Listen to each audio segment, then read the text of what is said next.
grew up with a father who was more than just absent, and now, as the dad of a little girl who's just over two, I find myself watching shows like Shrinking that deal so deeply with fatherhood, especially father and daughter relationship, and thinking about them for days afterward. How important is for a show like this to explore those themes in a smart, layered, and non-stereotypical way?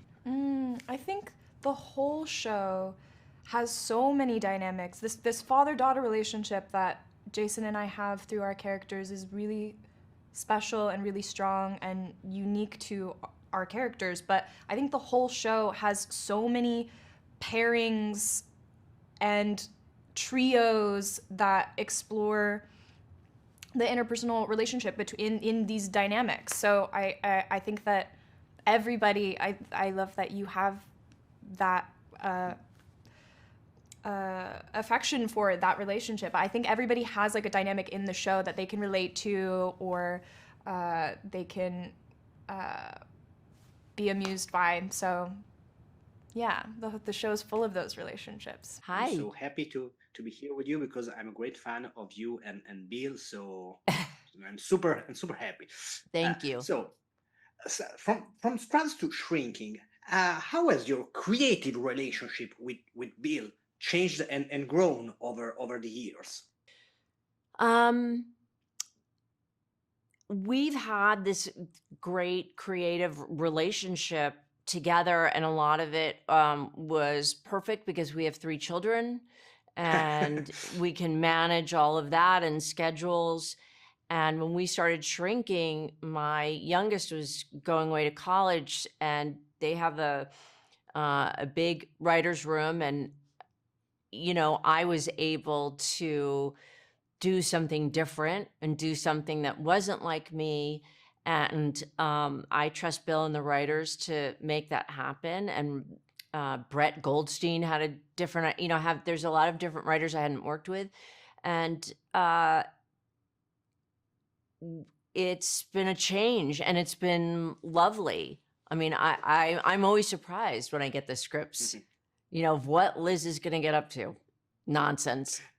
Hi, Jessica. I'm Andrea from Italy, from Movieplayer.it. I'm Hi. really happy to be here with you because Shrinking is one of my all-time favorite TV show. And as a matter of fact, I have to share one thing with you.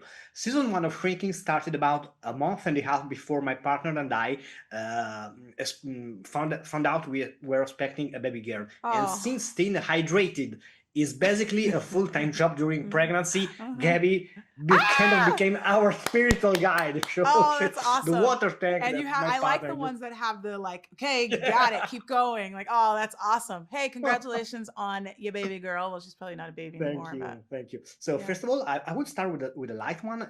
In this season, there's a joke about spoilers. What's your relationship with spoilers when you're watching a movie or a TV show or reading a book? Yeah, I can't stand spoilers. Sometimes I think we watch stuff and then we just jump online to talk about, the discourse and spoiler. I can't stand spoilers. I can't stand when people just run right to the spoil. Like if you go, they go like, oh, have you seen White Lotus? And they're like, can you believe this? And I know a couple people like that, and it's unbelievable to me to take that experience away from other people. And I hate it. So no, but let's do some spoilers right now. No. I don't want to finish on a grill. So, and Alice is young but incredibly perceptive. Have you ever been in a real life situation where you had to be emotionally the adult in the room? Yeah, I would say that's my personality. I think I'm like I'm an oldest daughter. I was always commanding attention. My parents joke that I was born 30. I've always tried to have this like, or especially when I was younger, I had this like fake it till you make it attitude that I think I've been growing out of now. But that is an element that I share with Alice, that it's like you go forward. There's a maturity to us, I guess. But yeah, Yeah, I share that with her. Yeah. So when it comes to your off-camera work as a music supervisor, how do you usually work on choosing a song? Do you start with something specific in mind, or do you let the script or sometimes I don't know, even the dailies lead you? Well, I work a lot with music in my preparation. I love being a music supervisor on a show that I'm on. Because before we start shooting, I've always banked the music. I have our choices and playlists of what we're going to use for the season that the editors can pick from any of these lists. But then as I'm shooting, I know what's happening with the characters. I listen to music. I have a long drive to work, and I listen to music driving to and from work, and I have a really good idea, like this song was going to be here, and oh, I see how they shot that. And it's very special to be a music supervisor on a show that you're acting in. It's you just have an insight that you normally wouldn't have. And it's amazing. I mean, I know when I put a song in and I get chills and it works. I also have instances where we love a song so much that I can go to the writers and say, can you write for this song?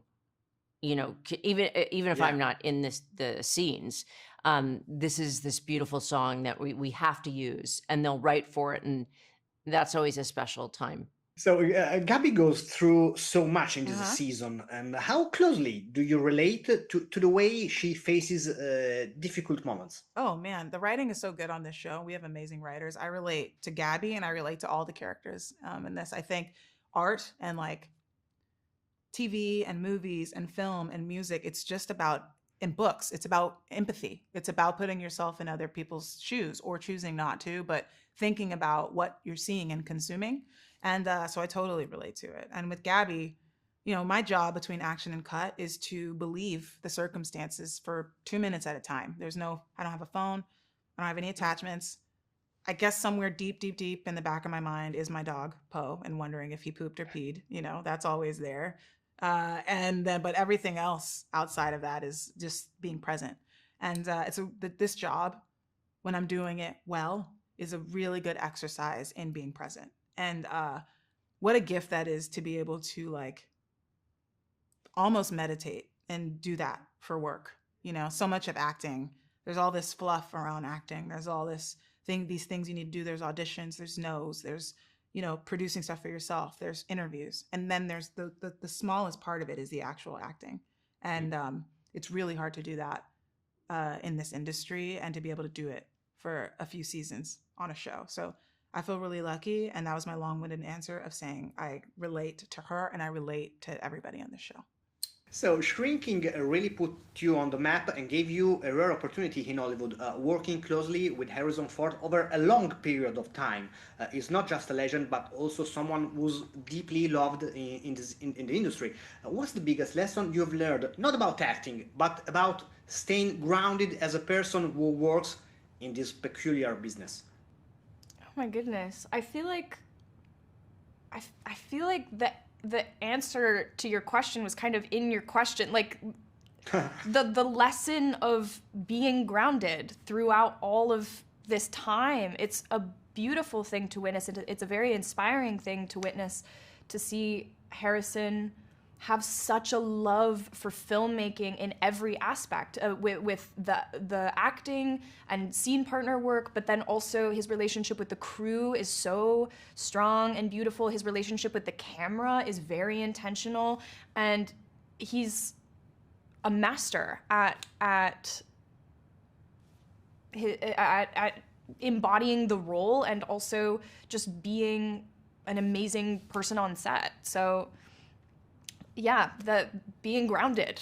I want to do that. I want to do that as well. Being grounded for a long period of time. I hope to sustain a career like that someday.